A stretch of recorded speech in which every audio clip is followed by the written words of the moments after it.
ஆண்டவரும் இரட்சகருமாகிய இயேசு கிறிஸ்துவின் நாமத்திலே உங்களை வாழ்த்துகிறேன். இன்றைக்கும் தியானத்துக்கென்று நாம் படித்த சங்கீத பகுதி சங்கீதம் 8வது அதிகாரம். இந்த சங்கீதம் 8வது அதிகாரம் ரொம்ப சங்கீதங்களிலே மிக இம்பார்ட்டன்ஸ் உடையது, அதாவது தனித்துவம் உடையது அப்படின்னு நம்ம எடுத்துக்கலாம். இதை ஒரு முறை உங்கள்கிட்ட சொல்லியிருந்தேன்னு எனக்கு நினைவு இருக்குது. மேசியாவாகிய இயேசு கிறிஸ்துவின் வருகையை உணர்த்திய முன்கூட்டியே அறிவித்த அநேக தீர்க்கதரிசிகளுள் ஒருவர் தாவீது. சங்கீதத்திலே தாவீது மேசியாவாகிய இயேசு கிறிஸ்துவின் வருகையை பற்றி, அவருடைய குணாதிசயங்கள், அவருடைய வல்லமையை பற்றி அநேக காரியங்கள் பேசியிருக்கிறார். இப்போது 8வது அதிகாரத்துக்கு வருவோம். இந்த 8வது அதிகாரம் சங்கீதத்தை 3 பகுதியாக நான் உங்களை பிரித்து கொள்ளும்படி கேட்கிறேன். முதல் 2 வசனங்கள் ஒரு பகுதி. இந்த பகுதி தேவனுடைய மகத்துவத்தை சொல்லுகிற ஒரு பகுதியாக இருக்கிறது.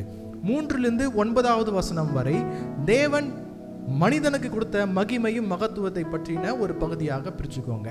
அதே 3லிருந்து 9 வரைக்கும் உள்ளவைகளை திரும்ப மேசியாவாகிய இயேசு கிறிஸ்துவை பற்றியும் அவருடைய மகத்துவத்தை பற்றியும் நீங்கள் அதை பிரித்து கொள்ளுங்க. அங்கேயும் அதுவும் இங்கே பேசப்பட்டிருக்குது. இப்போ முதல் 2 வசனங்களை நான் உங்களுக்கு வாசிக்கிறேன். எங்கள் ஆண்டவராகிய கர்த்தாவே, உம்முடைய நாமம் பூமி எங்கும் எவ்வளவு மேன்மை உள்ளதாக இருக்கிறது. உம்முடைய மகத்துவத்தை வானங்களுக்கு மேலாக வைத்தீர். அநேக இடங்களில் சங்கீதத்தில் இந்த வரியை தாவீது திரும்ப திரும்ப உபயோகித்திருப்பார். உம்முடைய நாமம் பூமி எங்கும் எவ்வளவு மேன்மை உள்ளதாக இருக்கிறது, உம்முடைய மகத்துவம், உம்முடைய கிருபை, உம்முடைய மாட்சிமை. பாருங்க, இந்த இடத்துல உம்முடைய மகத்துவத்தை வானங்களுக்கு மேலாக வைத்தீர் அப்படின்னு வச்சிருக்காரு. ஏன் ஒரே வாக்கியத்தை திரும்ப திரும்ப சொல்ல வேண்டியதுக்கான காரணம் என்ன இருக்குது? சமஸ்த இஸ்ரவேல் தேசத்தையும், அவ்வளோ பெரிய இஸ்ரவேல் தேசத்தையும் ஆண்டு வந்த ராஜாவாகிய தாவீது தான் சங்கீத காரணமாக இருந்தார்.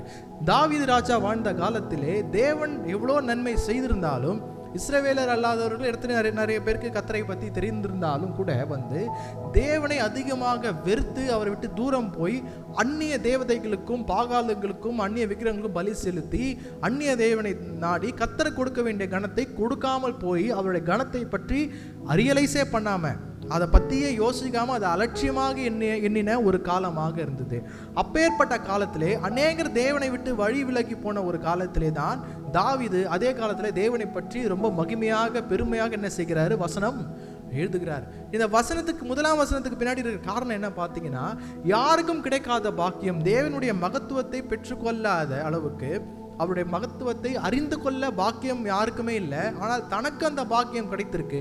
ஆவியிலே அவர் அவைகளை பற்றி உணர்த்தப்பட்டிருக்கிறார் என்பதற்கு நன்றி கூறும் விதமாக தேவனுடைய மகத்துவத்தை நிறைய இடங்களில் தாவீது எழுதி வைத்திருக்காரு.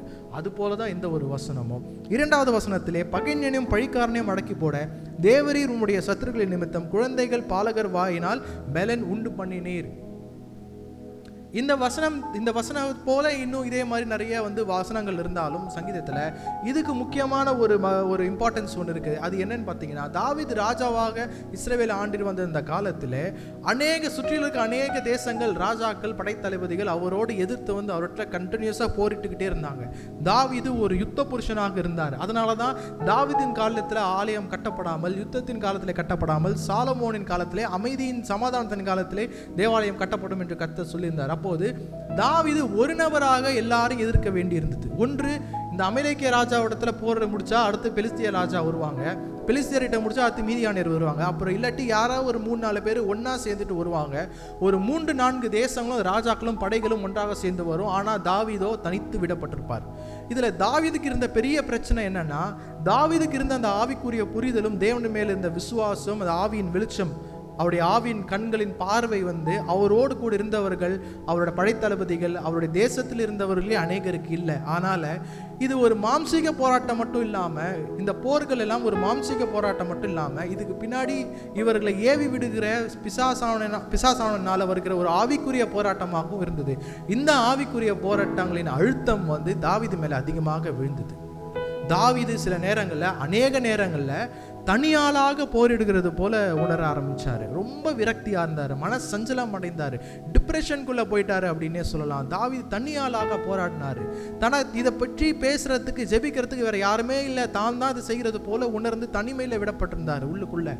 ஆனா அந்த இடத்துல தான் கர்த்தருக்கு நன்றி சொல்லுகிறாரு.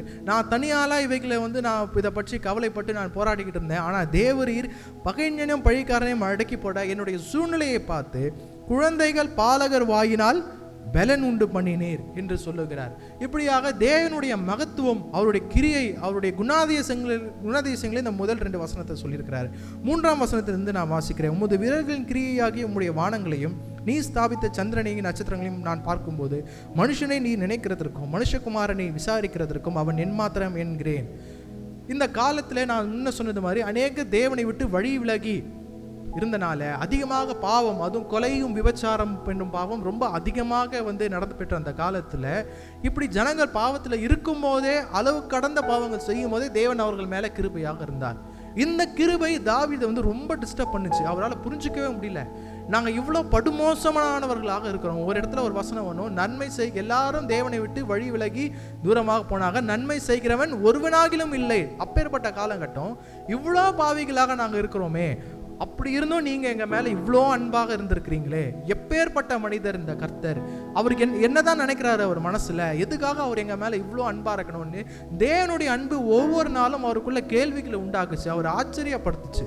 அதுதான் பாருங்க, உமது வீரர்களின் கிரியையாகிய உம்முடைய வானங்களையும் நீ ஸ்தாபித்த சந்திரனையும் நட்சத்திரத்தில் நான் பார்க்கும்போது மனுஷனை நீ நினைக்கிறதற்கும் மனுஷகுமாரனை நீர் விசாரிக்கிறதற்கும் அவன் எம்மாத்திரம் என்கிறேன். இவ்வளோ பெரிய தேவனுக்கு முன்னாடி நாங்கள் ஒன்றுமே இல்லாத, நாங்கள் நிர்மூலமானவர்கள், நிர்பந்தமானவர்கள். ஆனாலும் நீர் உம்முடைய கிருபையினால நீர் எங்களை தாங்குகிறீர், எங்களை நினைக்கிறீர், எங்களுக்கு செய்கிறீர் என்று சொல்லுகிறாரு. 5வது வசனத்தை இருந்து படிப்போம். நீர் அவனை தேவதூதிலும் சற்று சிறியவனாக்கி மகிமையினாலும் கனத்தினாலும் அவனை முடிசூட்டினீர்.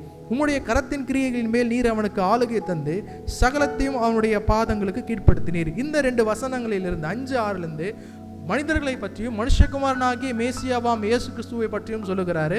அதுக்கான ஆரம்பம் 4வது வசனத்துல மனுஷகுமாரனை அப்படின்னு எழுதப்பட்டிருக்கு. இப்போ தேவதூதிலும் சற்று சிறியவனாக்கினார், நம்மளை மகிமையினாலும் கனத்தினாலும் நம்மை முடிசூட்டினார், கரத்தின் கிரியைகள் மேல் நமக்கு ஆளுகை தந்து சகலத்தையும் நம்முடைய பாதங்களுக்கு கீழ்ப்படுத்தினார். ஆனாலும் இவைகளெல்லாம் அவர் நமக்கென்று வைத்திருந்தாலும் இவைகளெல்லாம் இன்னும் நம்மை சேர்ந்து சேரவில்லை. ஏன்னா நாம் பாவம் செய்தவர்களாக தேவனை விட்டு தூர போனோம். நமக்கென்று ஜீவாதார பலியாக கொடுக்கப்பட வேண்டியவர் அந்த காலத்தில் இன்னும் வரல. இதெல்லாம் குமாரனாகி இயேசு கிறிஸ்து மரித்து ரத்தம் சிந்து உயிர்த்தெழுந்த பிறகுதான் நமக்கு சேரும். ஆனாலும் அதை முன்னறிவிப்பாக தீர்க்கதரிசியாகிய இந்த தீர்க்க தரிசனமாக தாவீது இங்கே மனுஷகுமாரனுடைய வருகையை பற்றியும் மரணத்தை பற்றியும் எழுதியிருக்கிறார். ஒரு வசனத்துல சகலத்தையும் அவனுடைய பாதங்களுக்கு கீழ்ப்படுத்தினீர் அப்படின்னு சொல்லப்பட்டிருக்கு. ஆதியாகமத்தில் அவரும் தலையை நசுக்குவார், நீ அவர் குதிங்காலை நசுக்குவாய் என்ற வசன மனுஷகுமாரனாகிய இயேசு கிறிஸ்துவை பற்றி எழுதியிருக்கும். அதே அதனுடைய ஃபாலோ அப்பாக இன்னொரு தீர்க்க தரிசனமான வார்த்தைகளை இங்கே தாவீது எழுதியிருப்பார்.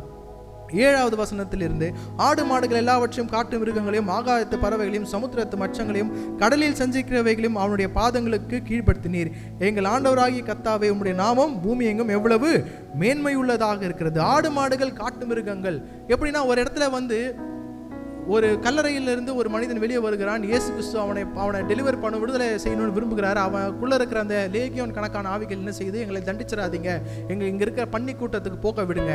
அந்த ஆவிகளுடைய கணக்கு என்னன்னு பார்த்தீங்கன்னா, அசுத்த ஆவிகளுக்கு ஏதாவது ஒரு சரீரம் இருந்தால் தான் உயிர் வாழ முடியும். இங்கிலீஷ்ல ஒரு சேயிங் இருக்குது, hell is such an awful place that even Satan doesn't want to go there. அது தமிழாகனா, நரகம் இந்த அண்டாசராசிலே மிக மோசமான இடம். சாத்தான் கூட நரகத்துக்கு போக விரும்புறது இல்லை. அதனால தான் கெரிச்சிக்கிற சிங்கம் போல இங்கேயே யாரை பிடிக்கலான்னு சுத்திக்கிட்டு இருக்கிறான். அந்த ஆவிகள் என்ன சொல்லி, என்ன நீங்க தண்டிச்சிடாதீங்க, இந்த பன்றிகளுக்குள்ள போக எங்களை கட்டளையிடுங்க அப்படின்னு சொல்லுது. ஏன்னா இந்த மனுஷனுக்குள்ள இருந்து துரத்தினாலும் வேற ஒரு வழியா அந்த பன்றிக்குள்ள போய் அப்படியே அங்கேயே இருந்துக்கலாம். இயேசு அப்படியே கட்டளையிட்டார். ஆனா அது பின்னாடி ஒரு ட்விஸ்ட் அங்க வச்சிருந்தாரு. அந்த பன்றிகள் என்ன செஞ்சது, போய் கடல்ல சமுத்திரத்துல குதிச்சு தன்னை மாய்த்து கொண்டது. ஒரு சரீரத்திலிருந்து உயிர் மாய்க்கப்பட்டுருச்சுன்னா, உயிர் போயிருச்சுன்னா, அசுத்தாவிகள் உயிரற்ற சரீரத்தில் என்ன இருக்க முடியாது, தங்கி இருக்க முடியாது. உயிருள்ள சரீரத்தில் அசுத்தாவிகள் தங்கி இருக்க முடியும். அவங்க சொன்னது போலவே செஞ்சுட்டு அவங்களையே ட்ராப் பண்றதுக்காக ஒரு சூழ்ச்சியாக இயேசு என்ன பண்ணாரு, அந்த பன்றிகளை ஓடி போய் சமுத்திரத்தை விட மாய்த்து கொள்ள வைத்தார். அந்த அசுத்தாவிகள் திரும்பவும் நரகத்துக்கு போக வேண்டியதாக இருந்தது. இப்படி ஆடு மாடுகள் காட்டு விலங்குகள் இந்த ஜீவ சுவாசம் உள்ள யாவற்றின் மீதும் இயேசு கிறிஸ்து அதிகாரம் உள்ளவராக இருந்தார். அவரை விசுவாசிக்கிற நாம் அவரை போலவே அவைகள் மீது அதிகாரம் உள்ளவர்களாக இருக்கிறோம். ஆகாயத்து பறவைகளும் சமுத்திரத்து மச்சங்களையும் கடலில் சஞ்சரிக்கிறவைகளையும் வலையை வலது பக்கம் போடுங்கள் என்று சொல்லுகிறாரு. வலைக்கிழி என்ன செய்யறாங்க, மீன்கள் எடுக்கிறாங்க.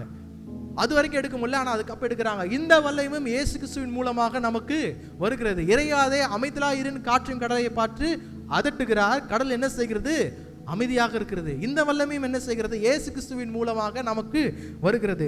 எங்கள் ஆண்டவராகிய கர்த்தாவே, உம்முடைய நாமம் பூமி எங்கும் எவ்வளவு மேன்மையுள்ளதாக இருக்குது. முதல் 2 வசனத்துல கர்த்தருடைய மேன்மையை சொல்லுகிறாரு. ஆனா எப்போ மேசியாவாகிய இயேசு கிறிஸ்துவை பத்தி பேச ஆரம்பிச்சாரோ, அவர் மூலமா நமக்கு வருகிற வல்லமை கனத்தை பத்தி பேச ஆரம்பிச்சாரோ, அதுக்கப்புறம் கடைசி வசனம் என்ன குறிக்குதுன்னா, இந்த பூமி எங்கும் நாங்கள் நிறைந்திருக்கிறோம், எங்களுக்கு எல்லாவற்றுக்குள்ளும் நீர் வாழ்ந்து கொண்டிருக்கிறீர், எங்கள் மூலமாக உம்முடைய நாமம் இந்த பூமி எங்கும் எவ்வளவு மேன்மை உள்ளதாக இருக்கிறது என்று சொல்லுகிறார். பிரியமான தேவனுடைய ஜனங்களே, இந்த சங்கீதம் 8வது அதிகாரம் நம்மையும் பிதாவையும் குமாரனாகிய இயேசு கிறிஸ்துவின் வழியாக நாம் அவரோடு இணைக்கப்படுதலையும் நாம் பெற்றுக்கொள்ளுகிற வல்லமையும் இது பற்றி இது பேசுகிறது. தேவனுடைய மகிமை அண்ட சராசரங்களில் நிறைந்திருக்கிறது. ஆனாலும் அவருடைய மகிமையும் மகத்துவத்தையும் பூமியின் கடைசி பரிந்தமும் கொண்டு போறவர்களாக நாம் இருக்கிறோம். ஹல்லேலூயா. தாவீது எழுதினது போலவே தாவீதின் தேவன் தாவீதுக்கு வல்லமையும் மகத்துவத்தையும் மகிமையும் தீர்க்கதரிசன வரங்களையும் கொடுத்தது போல நமக்கும் கொடுத்து பூமி முழுவதும் நம்மை ஜீவனுள்ள சாட்சிகளாக நியமிப்பாராக. ஹல்லேலூயா.